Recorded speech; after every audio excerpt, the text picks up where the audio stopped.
These recurring episodes of street theater in Portland, and that's what they are, theatrics, really amount to what you might call political simulacra. And what do I mean by that? Simulacrum is a pale imitation of the real thing. So you have people from the right and the left meeting in these sort of comical circumstances on the streets where they purport as if they're engaged in some kind of epic conflict. When really, what are they doing? They're sort of pantomiming in a microcosmic form what would happen if there were a real clash between fascists and anti-fascists. The notion that this clash could be imminent actually gives both sides meaning and purpose. And I'm not equating, quote unquote, both sides. I think if you are truly an avowed white nationalist, that puts you in a separate category from people who are against white nationalists in a moral sense. Okay? I'm simply observing that the participants in these street theatrics are similar in the sense that they're both getting some kind of value simply by dint of being there and having the impression that they are engaging in some kind of galactically important struggle. When most people on the outside just kind of look with bewilderment that these people think that this is the best way to spend a Saturday afternoon, where they gather at parks and on street corners and scream at each other, and inevitably later on in the evening a couple people break off and there's sporadic violence and everybody's trying to decipher who struck who first, and it just becomes a very tedious routine. And what is the ultimate reason for it? Well, my thesis is that it's an expression of political impotence.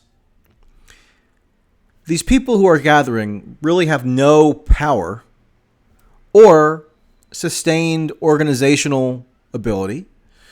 So they basically determine that they are going to derive political meaning from essentially paying make-believe, from play acting, as though they are the modern day equivalents of the combatants in the Spanish Civil War or something.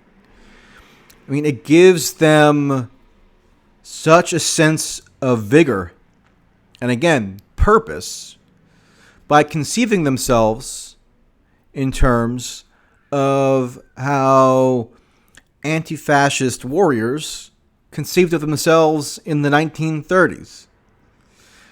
Now, there are pretty vast differences between the political circumstances today, whatever its problems and genuine reasons for concern, and the 1930s. That should go without saying, but when you suggest that, they almost get offended. And furthermore, they'll often accuse you of downplaying fascism. No, I mean, I think that there are people who you could reasonably describe as fascists who do exist, but they ought not to be elevated, and they ought not to be imbued with more significance than they deserve. And that seems to be lost on these people who make a big show out of confronting every little ragtag group of losers who appear in public and call themselves Proud Boys or whatever the case may be. Now, they, meaning the Proud Boys, and others who exist in that constellation of kind of like quasi right-wing wannabe militia types. I mean, they are sort of pathetic in their own right, but you shouldn't, I would think, respond to pathetic displays of political action by taking action in kind that actually presents these pathetic people as something greater than they actually are. The demonstrations in Portland, as best as I can tell, and granted I have not been there, but these things take over social media while they're underway. They seem to be very low stakes political theater that get dressed up by the participants as these existential battles, when in reality, they don't have a whole lot of meaning either way.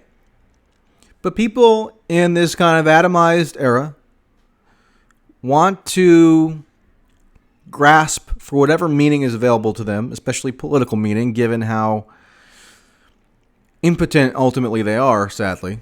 And so they'll latch onto these street demonstrations that, maybe give you a thrill if you are taking part, but don't register for the wider public as anything other than a nuisance. Now, there are always going to be street demonstrations that are regarded by the wider public as nuisance. But it depends whether those street demonstrations are actually tethered to some more fundamental political value, that in terms of whether the nuisance objections should be overridden. To put it another way, somebody who's inconvenienced by protesters taking over a park or a couple streets in downtown Portland, that's not the end of the story. If there's something that's truly at stake politically, then you have to say, okay, maybe you're inconvenienced for a couple hours, but, there are bigger things at issue here.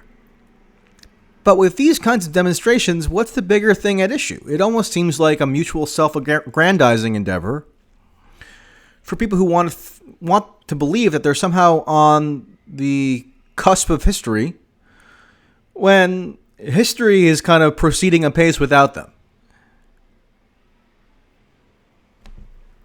And I think the fact that especially left-wing activists are so invested in these street theater episodes gives you a sense of why, for example, there's really no anti-war movement to speak of. Gives you a sense of why there isn't much of an anti-globalization movement to speak of. Those things have existed in the past, but they don't really today, because it's a lot easier, frankly, to orient your political action around this notion that there are, white nationalist Twitter trolls that you see in your mentions occasionally, and therefore they need to be combated with the same intensity as you might have combated the Pentagon or global conglomerate corporations in years past. When in reality, the manifestation of those online trolls tends to be a handful of guys wearing idiotic garb who don't have a whole lot of formal backing by any powerful institution, frankly, as much as they might have some kind of superficial affinity with Trump. I mean, Trump is not going around directing militia movements. It's just not the case. You can criticize Trump for his rhetoric, for his policy priorities, etc., but the idea that he is directing these guys appearing in Portland or wherever is just sort of not really the reality. So both sides, again, I'm not equating the both sides necessarily, but they are both engaged in a form of unreality where they're pantomiming real political action because it gives them purpose. And it's kind of sad. It's kind of annoying, frankly, because there are a lot of better things that people could be investing their energy in. And we have these fairly tedious discussions every once in a while that revolve around Portland and who swung a hammer at who and who closed down what street. Just like, what's the ultimate impact of it all? I think it's just to almost disillusion others from genuine modes of political action that might otherwise be available. Because it ends up looking very silly. Sorry. All right. Talk to you later.